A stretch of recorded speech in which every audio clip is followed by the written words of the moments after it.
The air was dry that afternoon and the ground was covered in a thin layer of dust. Every step Thomas took made a soft crunching sound beneath his boots. The sun had begun to sink lower in the sky, painting everything in warm golden light. But the beauty of the sunset did not match the feeling in the camp. There was noise everywhere, loud laughter, cheers, and the sound of men celebrating something Thomas did not fully agree with. Thomas stood at the edge of the camp, hands resting against his belt, watching the men around him. Most of them were older, some with big beards, some with tired eyes. They were proud of what had happened earlier that day. To them, it was a victory. To Thomas, it was something that left a quiet ache in his chest. He was young, only 20, but life had already shown him many things. He had joined the group because he thought it would give him purpose. He thought it would make him strong. He thought he was doing the right thing. But standing there watching the camp filled with cheers, he wasn't sure anymore. Then a tall man with sharp eyes and a long coat walked up to him. It was the commanding officer. His boots hit the ground hard with each step, and his presence made everyone quiet down. He liked to be in control. He liked to show power. He looked at Thomas with a smile that didn't feel warm at all. "Thomas," he said in a firm voice, "you did well today." Thomas didn't answer right away. He gave a polite nod. The officer clapped him on the shoulder, the way a man might congratulate a friend after a big success. But it didn't feel like a friendship. The officer then signaled to 2 guards. They stepped forward, bringing with them 2 young girls. Their wrists were tied with ropes. They were standing side by side, and anyone could tell immediately they were twins. Their faces looked so alike it was almost like looking into a mirror. The same dark hair, the same strong eyes, and the same quiet strength in their posture. But they were not smiling. Their faces carried a calm that was far too old for their age. The officer stepped closer to Thomas and said in a voice that carried through the camp, "A reward for your service today." Thomas's eyes widened slightly as he understood what was happening. His heartbeat slowed, then sped up again, pounding in his ears. Around him, several men laughed and nodded, as if this was a normal thing, as if it was something to be proud of. But to Thomas, it didn't feel like a reward at all. He looked at the 2 sisters. One of them stood tall, chin slightly raised, her eyes sharp like a hawk's. She wasn't afraid to look at him.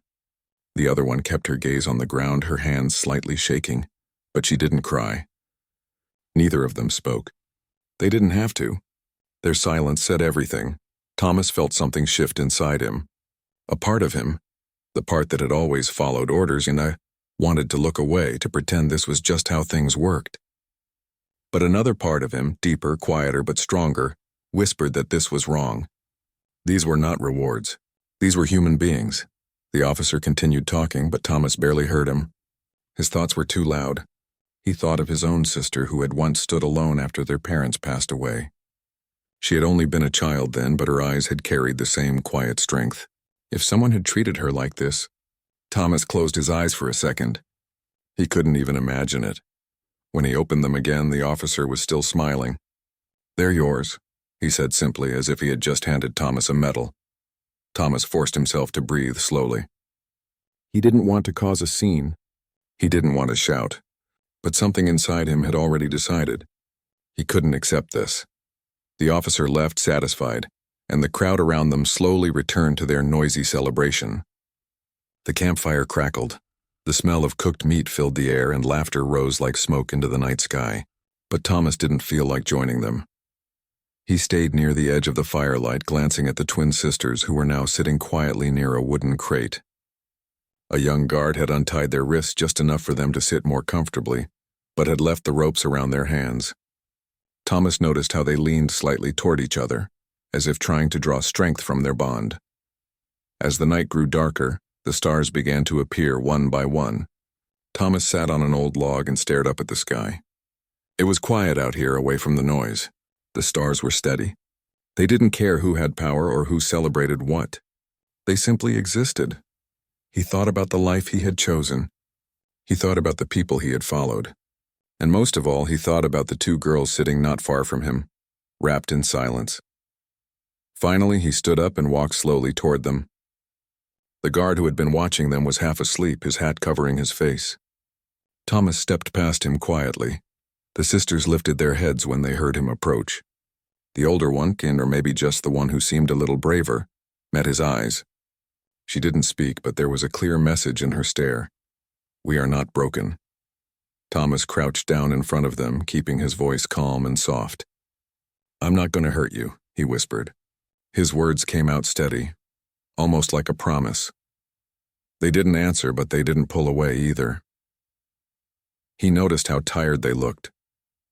Dust covered their clothes, and their hair had fallen loose around their shoulders. But even in their exhaustion, there was something unshakable in their presence. Thomas sat down beside the crate, a few steps away from them, giving them space. For a long time, no one said a word. The only sounds were the distant laughter of the men near the fire and the soft chirping of crickets in the night. He wasn't sure how long they sat like that, but the silence between them felt different from the one in the camp. It wasn't cold or empty. It was quiet but full of meaning. Eventually, Thomas spoke again. I don't agree with what they did. The younger sister looked up at him for the first time. Her eyes were wide, uncertain, but curious. They think this is a reward, Thomas said softly, but it's not. Not to me. The older sister tilted her head slightly, studying him.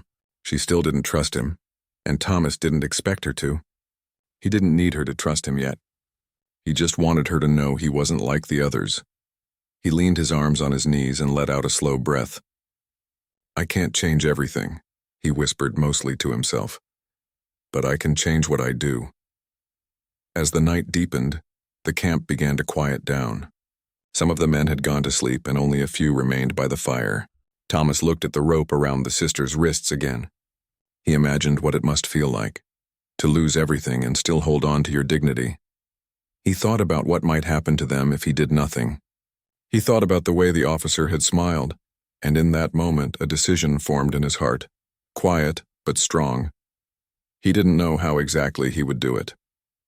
He didn't have a plan yet, but he knew he would not keep them. He would not treat them like the others wanted him to. He couldn't.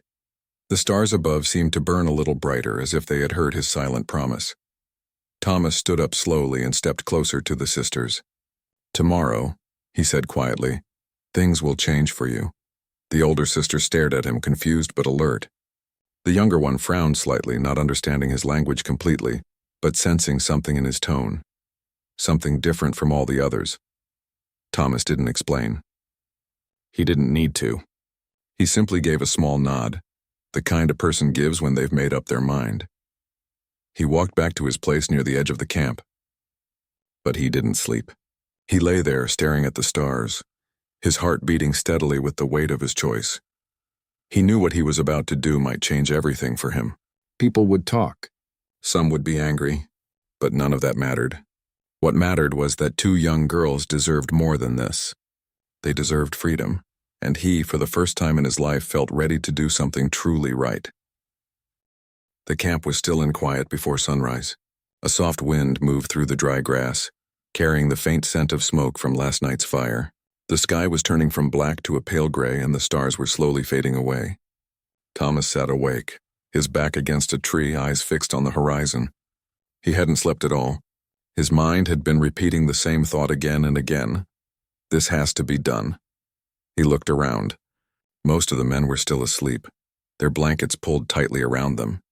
Only one guard was standing at the far edge of the camp, leaning against a pole with his hat pulled low, trying not to drift off.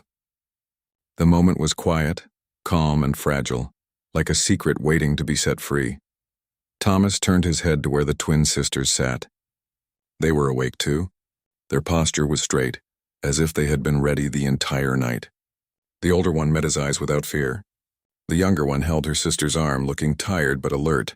Thomas walked toward them slowly, careful not to make any loud sounds. The dry ground crunched beneath his boots, but the noise was soft. When he reached them, he crouched down to their level. His hands were steady, even though his heart was beating faster. It's time, he whispered. They didn't speak, but they understood something in his eyes. The older sister gave a small, firm nod. Thomas reached for the rope around their wrists. The knots were rough and tight, but he had a small knife with him. He carefully slid the blade under the rope, making sure not to hurt them. With a slow, careful movement, he cut the ties. The rope fell to the ground, and their wrists were finally free. For a moment, the sisters just looked at their hands, red from where the rope had rubbed against their skin. Then they looked at him again. The younger sister's eyes filled with something new. It wasn't exactly trust yet, but it was close. Thomas pointed toward the east where the first line of sunlight was beginning to show. "You have to go that way," he said softly. "Keep walking. Don't stop until the sun is high." The older sister tilted her head. She didn't understand every word, but she understood his hand movements and his expression. She touched her sister's arm as if telling her to stay close. Thomas stood up and scanned the camp again. Still quiet, still safe, for now.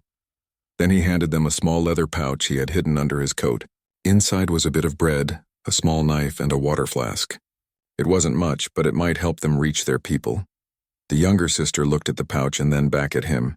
Her brow furrowed as if she didn't understand why he was doing this. Thomas simply said, "You deserve to be free." The words were simple, but they carried the weight of everything he felt. The older sister's eyes softened just a little. She didn't smile, but something in her expression changed. It was a silent thank you. Thomas turned around and began to lead them quietly toward the edge of the camp. He walked slowly, stepping carefully over rocks and dry branches so they wouldn't make a sound. The sisters followed close behind, moving silently like shadows. Every step felt heavy, like walking across a thin line between two worlds. One wrong move, one noise too loud, and everything could change. When they reached the far side of the camp, Thomas stopped behind a large bush. He peeked around it. The guard was still leaning against the pole, his head drooping lower. The rest of the camp was silent. Thomas turned back to the sisters. "Go now," he whispered.